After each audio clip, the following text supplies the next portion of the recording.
Hong Kong braces for typhoon as Weipa approaches the city. Government gazettes to require taxis to install video cameras. And U.S. President Donald Trump's health problems come into the limelight.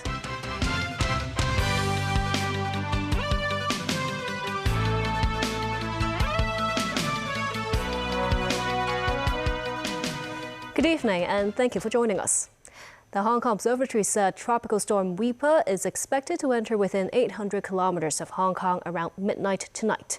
The standby signal number 1 will be issued at that time. The weather forecaster said it will consider issuing the number 3 strong wind signal during the day tomorrow, as Weipa is anticipated to pass within about 50 kilometers of the city on Sunday. Under the influence of Weipa's outer subsiding air, the city sweltered for another day, triggering heavy showers in the morning. Yuen Long and Tsuen Wan being pummeled the hardest. On Friday morning, as residents took shelter from the gusts and the downpour, the observatory urged the public to stay alert as Weipa barrels closer. I'm hoping it's not coming, but if it's coming, we need to be prepared. So I need to take a lot of food today to be ready for the Typhoon 8, and all the things at the balcony, we put it inside the house. Today is so windy and all my clothes is wet, you see. I was not expecting today was a rainy day. I thought it was a sunny day, so I didn't prepare for it. Today we will go to book exhibition, so maybe get home earlier because the typhoon is more serious than before. Weipa was centered north-northeast of Manila and is expected to move northwest towards the Luzon Strait and gradually intensify. The weather forecaster said it will consider issuing the number 3 strong wind signal during the day on Saturday, while Weipa is anticipated to pass within about 50 kilometers of Hong Kong on Sunday. The observatory scientific officer said Hong Kong is expecting adverse weather conditions on Sunday with squally showers and thunderstorms. The observatory said it will assess whether a higher tropical warning signal is necessary on Sunday, depending on Weipa's proximity to the Pearl River estuary, its intensity, and the changes in local wind conditions. The observatory forecast that offshore and highland areas in Hong Kong could experience gale force winds reaching force 10 on the Beaufort scale on Sunday, with average speeds between 88 and 103 kilometers an hour. The government has gazetted to require all taxis to install a video and audio recording system and to allow passengers to pay fares electronically. The Gazette states that all taxis must install a trip recording system at the front, rear, and inside the vehicle, which can record audio and video. The location of the taxi will also be recorded through a global satellite navigation system. The Transport Department will begin to authorize suppliers in the 4th quarter of this year, with the aim of allowing the taxi industry to install the trip recording systems from next year, which will be connected to the Transport Department system. The authorities believe that this will help deter taxi drivers from improper behavior and improve safety. As for the requirement that taxi drivers must accept electronic payment of fares, it will take effect on April 1st next year. Secretary for Housing Winnie Ho predicts the city will eventually see 80,000 basic housing units that meet the required minimum standards, as the government is working to roll out the regulatory regime on such flats to phase out the notorious subdivided units. The housing chief asked that the government will work to extend the period of stay for subdivided unit tenants at some transitional housing. At the Legislative Council meeting of the Bills Committee on the Basic Housing Bill, some lawmakers flagged concerns that subdivided unit tenants might be forced to move to accommodation with even worse living conditions, such as shoebox-sized coffin homes, after the regulations of basic housing unit come into force. 5至6萬嘅劏房咧就 110,000 SDUs, about half of them may be phased out of the market. Do you have really enough SDUs for rehousing? Secretary for Housing Winnie Ho says relevant government departments will step up enforcement efforts against illegal accommodation, including flats and industrial buildings. The minimum standards, 8 meter squares, about 30,000 units involved. That means in the market we will have 80,000 recognized big shoes. We will look into the problem of the living conditions of the people and be careful of not letting people move downward to live in worse housing. On worries about the length of stay of subdivided unit tenants at transitional housing. 呢啲房屋係有個時限性嘅。 TH and LPH residents can only stay here for a limited period. So how can you ensure that there is smooth transition? Some plots are on loan from the private sector. Some are government land. We believe we'll be able to use such lots for longer. For subdivided unit tenants who are unable to provide a formal tenancy notice or proof, authorities say they will handle certain applications with more flexibility. U.S. President Donald Trump has been diagnosed with chronic venous insufficiency, a problem that restricts blood flow. It explains recent bruising and swelling in his legs. It is common in older people and not deemed a serious medical problem. Trump's doctor says overall the U.S. commander-in-chief is in excellent health. David Garrett reports. Age and health of US presidents a big focus this decade. Joe Biden, now 82, pulled out of re-election after pressure from his party and doubts over his mental competency. He's since been diagnosed with prostate cancer. Concerns now for the current president, Donald Trump, seen with swollen legs and ankles and with bruises. The White House quick to release the contents of a letter from Trump's doctor in an effort of transparency. The president underwent a comprehensive examination, including diagnostic vascular studies. Bilateral lower extremity venous Doppler ultrasounds were performed and revealed chronic venous insufficiency, a benign and common condition, particularly in individuals over the age of 70. Importantly, there was no evidence of deep vein thrombosis or arterial disease. Apparent makeup on the 79-year-old's hand to cover contusions that the White House say has simply come about from shaking so many hands so often. It's consistent with minor soft tissue irritation from frequent handshaking and the use of aspirin, which is taken as part of a standard cardiovascular prevention regimen. What happens is you have valves in your veins that help to return blood to your heart. And over time, for a variety of reasons, those valves may fail, which can cause blood to pool in the legs. And a consequence of that can be leg swelling, it can be varicose veins, and in some more severe cases, patients can even get skin changes and ulcerations. Doctors say it is a common complaint, especially among older people, and will not affect Trump's ability to run America. For most, it is hereditary. There are other at-risk groups. There is a little bit of research suggesting that maybe patients who are taller are a little bit higher risk of developing the disease, and patients who are subjected to more what we call ambulatory venous hypertension, just more on their feet and putting pressure on those valves of the lower extremity, may also be at higher risk. The condition is not life or limb threatening. Trump unlikely to be signed off from work. David Garrett, TVB News. Donald Trump has ordered the Justice Department and Attorney General Pam Bondi to produce additional documents related to sex offender Jeffrey Epstein. Trump says all pertinent grand jury testimony should be released, subject to a court order. Trump is coming under pressure from his support base for more information about the late financier to be made public.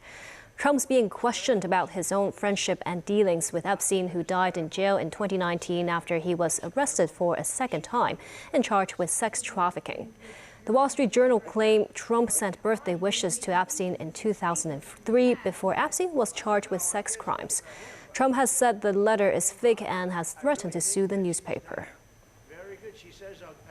Syrian government forces have largely pulled out of the southern province of Sweden on Thursday after days of clashes with militias linked to the Druze minority that threaten to unravel the country's post-war transition. The conflict has drawn airstrikes against Syrian forces by Israel before a truce halted most of the fighting. Nasir Karim with more. At the United Nations, Secretary General Antonio Guterres said the fighting is an internal matter for Syria. It's absolutely essential to achieve two things. One is the unity of the Syrian state in the respect of its sovereignty, but with the full integration of the different communities in the state of Syria. The second thing is the need to respect the territorial integrity of Syria. It is for the Syrians to solve the Syrian problem. At the UN Security Council, a war of words erupted between the representative of Syria and Israel. Qusay al-Dahaq, the Syrian ambassador, blasted Israel's military intervention, saying his government rejects Israel's pretext to justify its act of aggression. He said it was merely an extension of Israel's occupation policies, undermining Syria's stability. Israel hit back. Over the past 6 months, we have witnessed a return of targeted violence against Syria's most vulnerable communities. Mass killings of Alawites in northwestern Syria, entire villages and neighborhoods wiped out. Then brutal aggression against the Kurds in the north. This needs to stop now, and those responsible must be held accountable. The British-based War Monitor Syrian Observatory for Human Rights said at least 516 fighters and civilians were killed on both sides over 4 days of deadly clashes. Nazri Karim, TVB News. And still ahead, British Prime Minister Keir Starmer and German Chancellor Friedrich Merz sign landmark treaty. Chinese university teams up with mainland and British experts to conduct intercontinental telesurgery on a pig.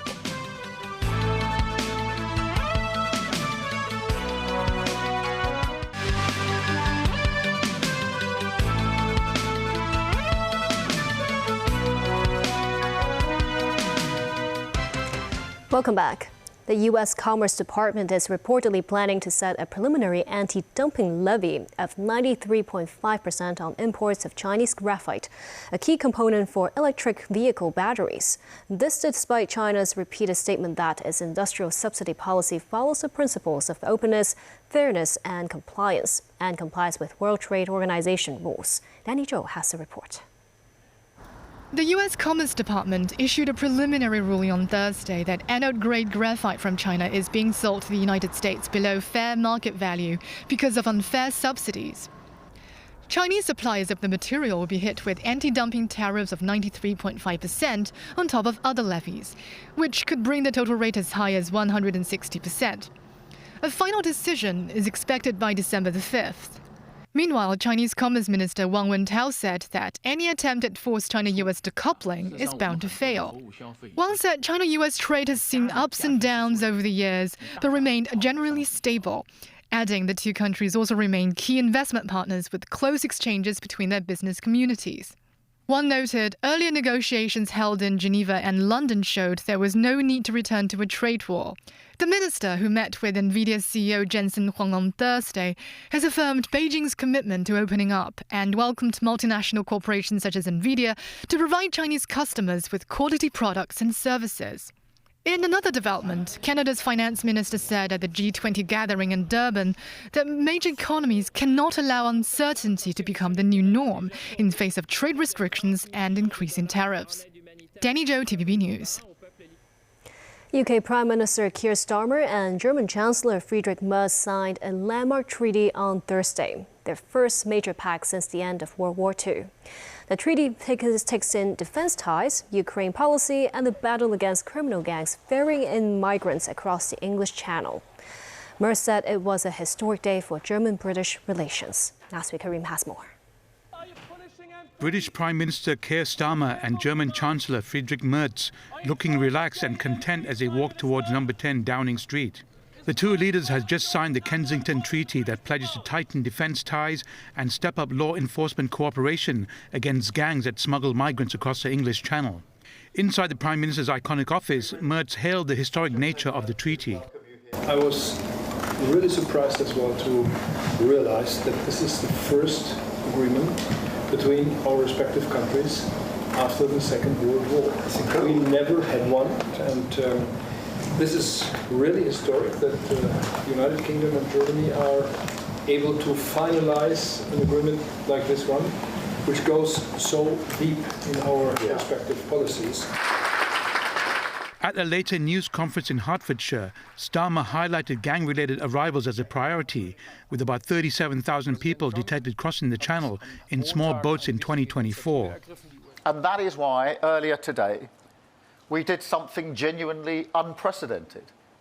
Building on our new agreement with the EU, together we signed the Kensington Treaty, the first ever major bilateral treaty between the United Kingdom and Germany, two great modern European nations.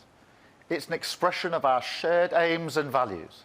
Crucially, we're also working together on illegal migration, and it's a clear sign that we mean business. We are coming after the criminal gangs in every way that we can.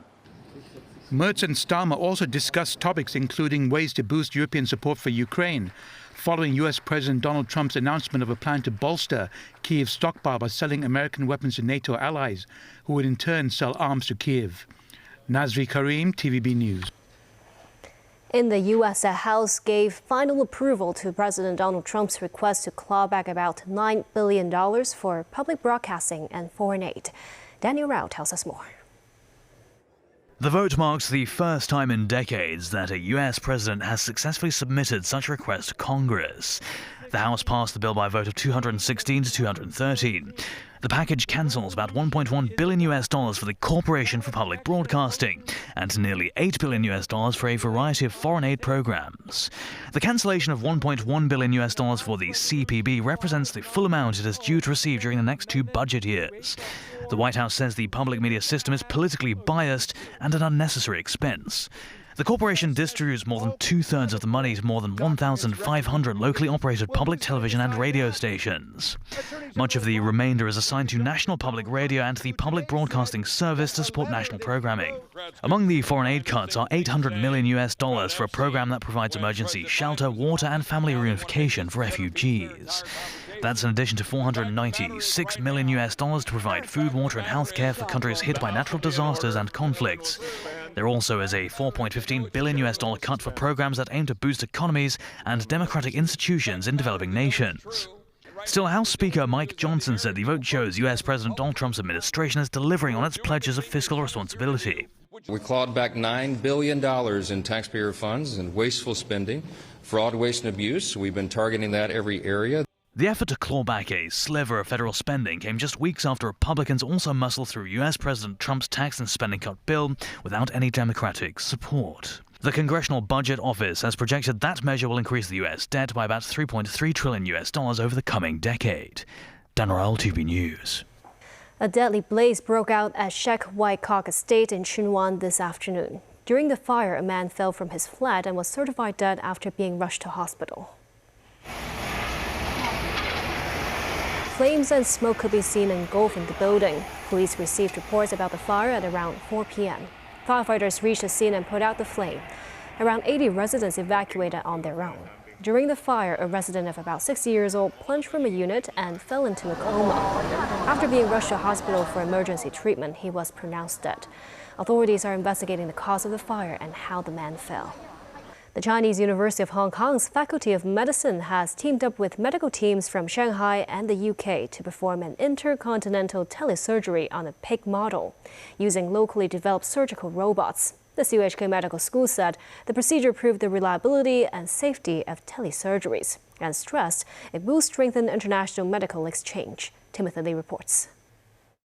The landmark telesurgery, which took place on Thursday afternoon at the Science Park's Medical Robotics Center, was jointly performed by CUHK's Faculty of Medicine, Renji Hospital of Shanghai Jiao Tong University, and London NXR Imperial Biomedical Research Center. The latter two utilize surgical robots developed in Hong Kong via telesurgery to perform a gastrectomy on a pig model. Dean of CU Medicine, Philip Chu, said the technology did not lag throughout the surgery, proving the reliability of telesurgery and the surgical robots.